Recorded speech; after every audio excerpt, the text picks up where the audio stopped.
I recently got a YouTube comment making fun of me for saying attitude when I meant altitude. I didn't. I meant to say attitude because attitude and altitude are two very different things. Let's use Pete Conrad as an example.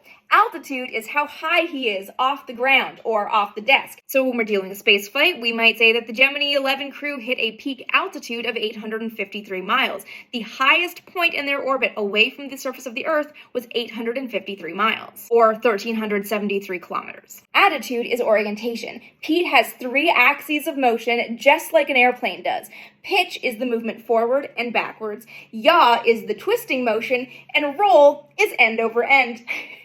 Attitude and altitude are both very different and very important for spaceflight, especially when we're dealing with something like a rendezvous. You have to know not just what orbit you're in, your altitude, you have to make sure that your attitude is correct so that you can dock with that vehicle. Attitude is absolutely vital for re-entry. In the early days of spaceflight, Mercury and Gemini, when they were in orbit, they had to make sure their attitude, their orientation was correct before they used the retro rockets to slow them down so they could begin their descent through the atmosphere. If their attitude was off, burning those rockets could knock them into another orbit and not start them falling back through the atmosphere at all. At the end of the day, I know these comments are troll comments, but I do think it's worth saying that if you're watching an expert and you feel like they say something wrong, look it up.